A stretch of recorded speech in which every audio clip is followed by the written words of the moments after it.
Assalamualaikum warahmatullahi wabarakatuh. Hi everyone. In this video, I will show you the procedure for hypothesis testing. Before we proceed, I would like to mention that the hypothesis that we are going to test in this session is hypothesis for one sample. Okay.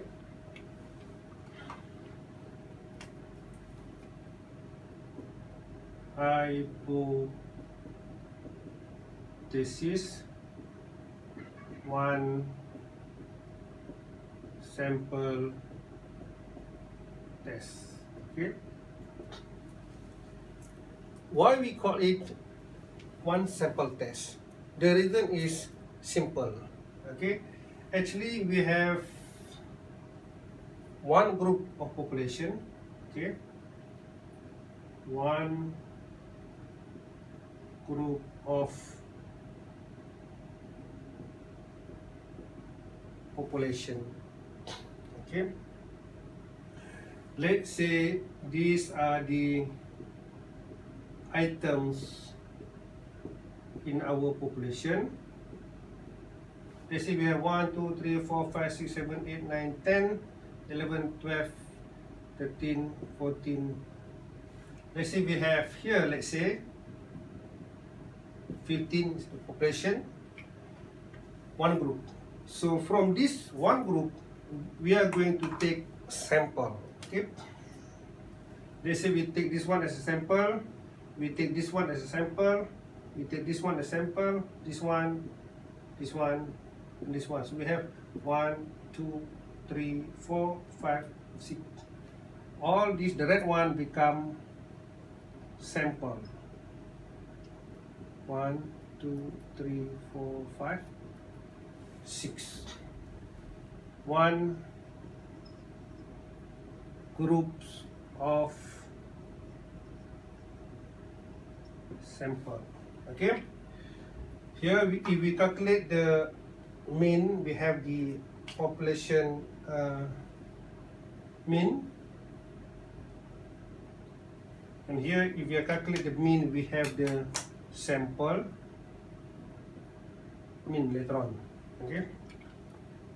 So this is the reason why we call it one sample test.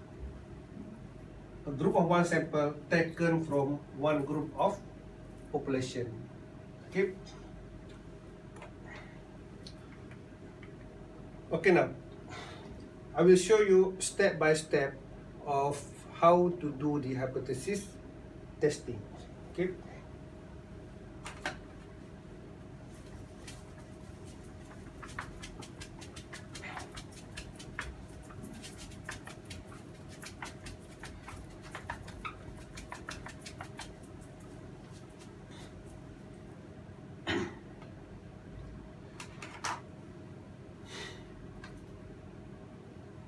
Okay, in hypothesis testing, first that we have to understand the scenario first, and then we will develop the hypothesis. Okay. Let's say there is a claim from government officers saying that the mean for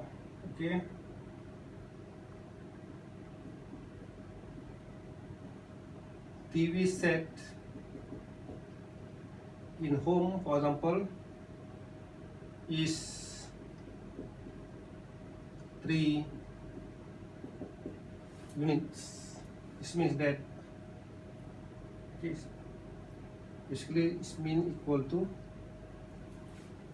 3. Okay. With the, for example, here we have another information with the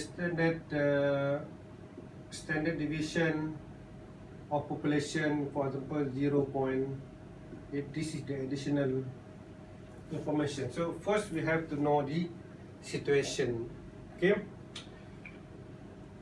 Once we know the situation here, the first step is that we will develop the hypothesis. So we have several options. Okay. First one, basically, of course, the hypothesis null. Hypothesis null refer to the status quo or refer to the historical value or refer to the common belief or the standard. So this mean equal to 3 basically is the historical value or the status quo, the claim made by the government officers or the belief by that particular party. Okay, so the claim is the hypothesis null, which is mean equal to 3. Mean of TV basically equal to 3. Now, hypothesis alternative is the opposite of this. This is the hypothesis that we are going to prove. Okay, we are going to prove, and will be opposite of hypothesis null. So here basically we have several options. Okay, for example, we may have option number 1. For example, it can be mean not equal to 3, opposite of this. Okay, or if you have and different ideas, the second option is that mean, for example, less than 3, meaning that you believe as a researcher the mean for TV set in home less than 3, or okay, the another option, the third option, mean less than 3. You can choose which one that you more prefer. Okay, some researchers may choose this, or they may choose this, or they may choose this based on their own reason. Okay, let's say, okay, we are choosing this first scenario. Here, mean not equal to 3. It can be more, it can be less. Mean not equal to 3, meaning that it can be more than 3, it can be less than 3. So that's why, okay, when you draw the normal distribution, you will have two areas here. Okay, here basically on the right is basically more than 3, on the left basically less than 3. Okay, this one we call it two-tailed test. Okay, now if, for example, you choose this alternative hypothesis, mean less than 3, so this will be the diagram. Less than 3 meaning that on your left, this will be the area. Or more than 3,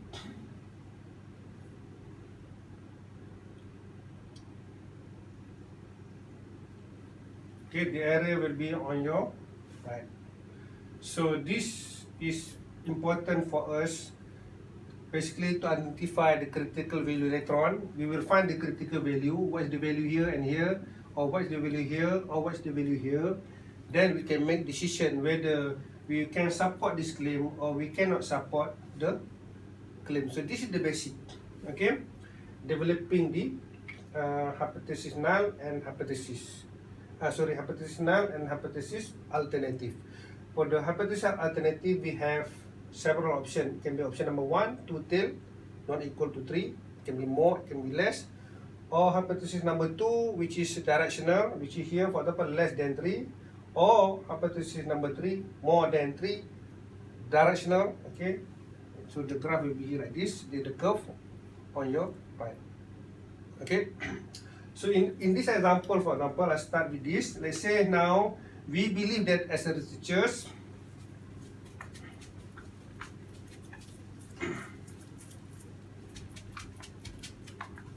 we believe that the mean not equal to 3. It can be more, it can be less. So we are going to prove our belief.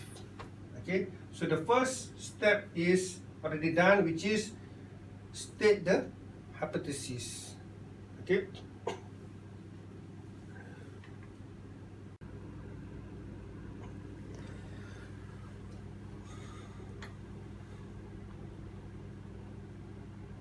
The second step is we have to identify the significant level. Okay, we have to identify the significant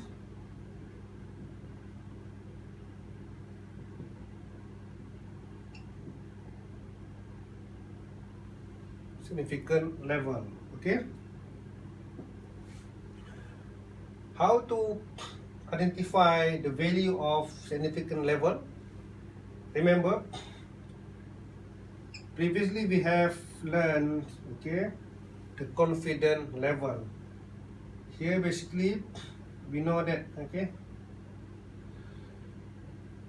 we have the confidence interval. This is the upper value, this is the lower value. Here is the confidence level.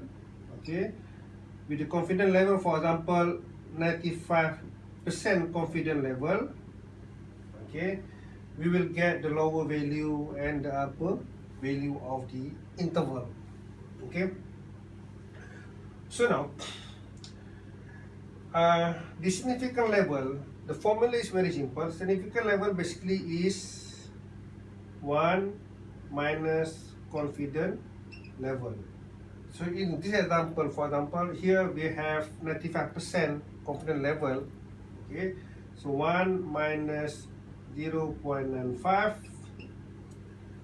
So the alpha, the significant level is 0.05. Okay, so this is the value for significant level. So remember that since the sign here is not equal to 2 tildes, we will have 2 area on the right and also on the left. So the alpha level here, this is the alpha. Okay, this is the alpha, this side and this side. Since we have 2 area, both right and left, the alpha value is alpha divided by 2. This one also alpha divided by 2, which is here the area is 0.025. Same thing here, this area is 0.025. So this is the second steps. Okay, identifying the significant level. How to get it? Some they straight away give the significant level. If they not give you the significant level, they will give you the confidence level. Based on the confidence level, we can calculate the significant level. Okay. At the same time here, we have to identify the size sample. Okay. Here n basically, for example, here n, the sample size we have 100. So we will use this information to calculate the critical value. Okay, so this is the first 2 steps. Now we are ready to go to the third steps. Okay, so the third one is that determine the right technique to analysis. So now, since we are given the population standard deviation, okay, basically we know the population standard deviation, so we are going to use the z-test. Okay, if we do not know the population standard deviation, we are not going to use z-test. we will use the t-test. Okay, so let's stick to this example. We're going to use the z-test because the population standard deviation is known. Okay, this is number 3. Number 4, okay, step number 4, we will identify the critical value. Okay, these are the things.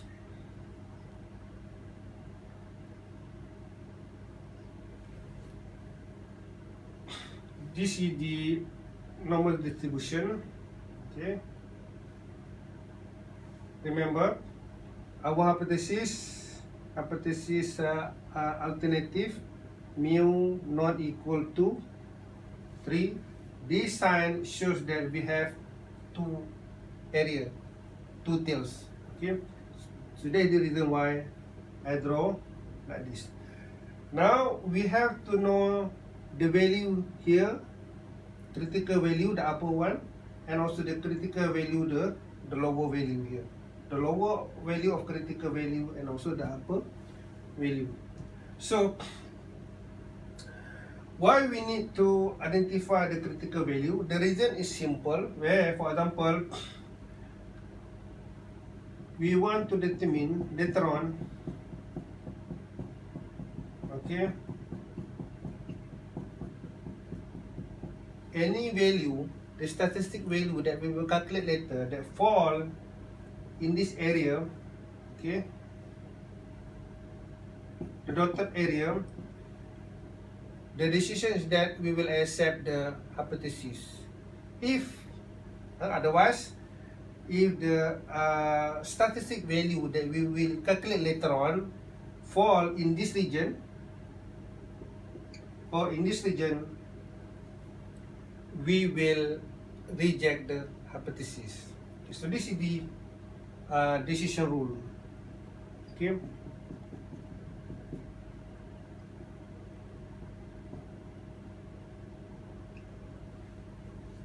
When later on we will calculate the statistic value, any statistic value that fall into this region, the dotted one, we will accept the hypothesis.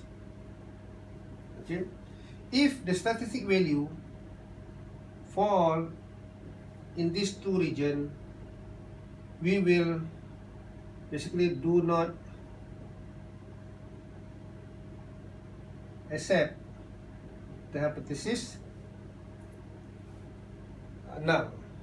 Okay, so the function of critical value here is to differentiate which area fall under acceptance region. This is what we call, okay, this here basically we call acceptance region.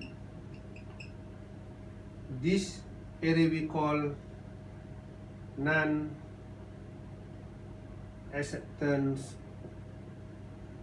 region. Here also we call non-acceptance region. Okay, so this is the thing. Now, what is the value here? To know the critical value, it is easy. We just look the Z table. Look the Z table. So as we have learned last week, with 95% confidence level, okay, the Z value basically, okay, the Z value basically plus minus 1.96. So here is plus 1.96. In the middle here is 0. Here is basically negative 1.96. Okay, to make it clear, this is the value. Here is the value. Okay, so these are the 4 steps: identifying the critical value. Okay, Then we move to the step number 5. We will calculate the, we call it test statistic value. This one we call it critical value. Okay. Next we are going to calculate the test statistic value, which is step number 5.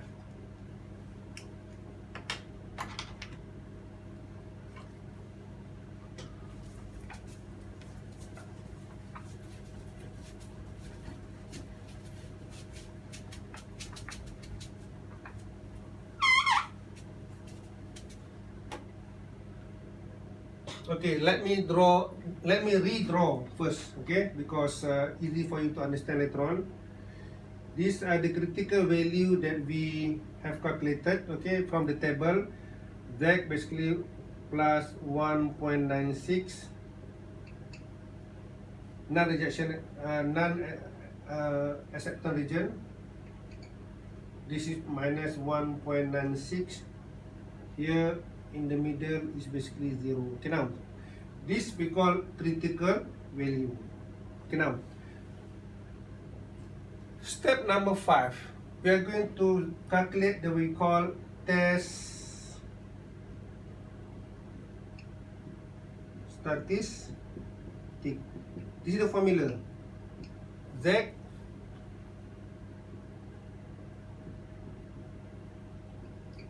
okay,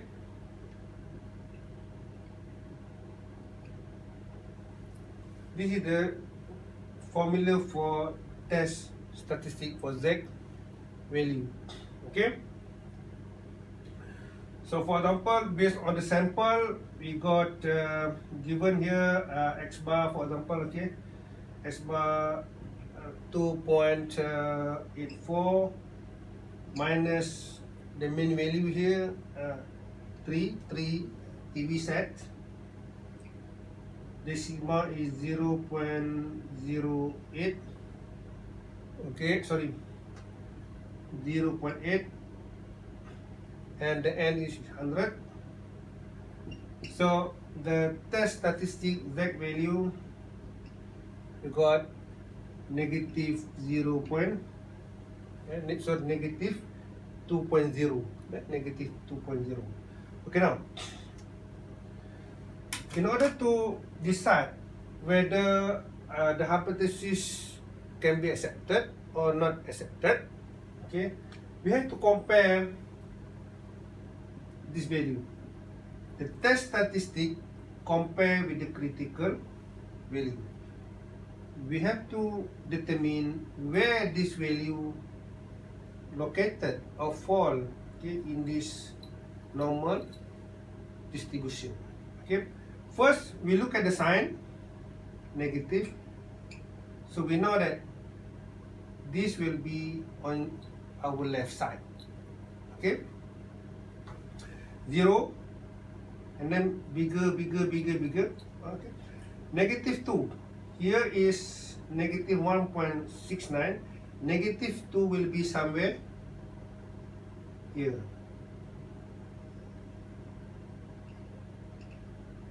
Okay, so we know that this area, okay, any value, any statistic value, okay, fall under this region.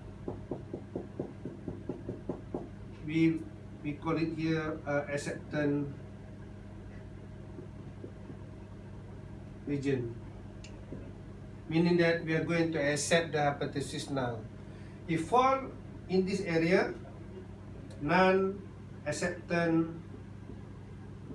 region, meaning that we are going to not accept the hypothesis null. Okay, so in this example, this value fall in this area. So basically, okay, meaning that we cannot accept the hypothesis null. Okay, this basically we hypothesis null,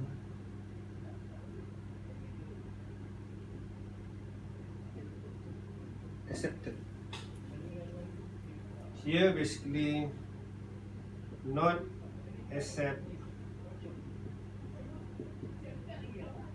hypothesis null. Okay, so if we not accept the hypothesis null, meaning that we accept the hypothesis alternative. Okay, so that is the decision that we made. Okay, so what is the conclusion based on this? Okay, the conclusion is there is sufficient evidence that the mean number of TV is not equal to 3. So that is the final conclusion. So I repeat, the conclusion is there is sufficient evidence that the mean number of TV is not equal to 3. So that's all the basic steps in hypothesis testings. Hopefully you can get the basic idea of what is hypothesis and all the steps that should be taken before we make the final decision and come up with the conclusion. With that, thank you very much.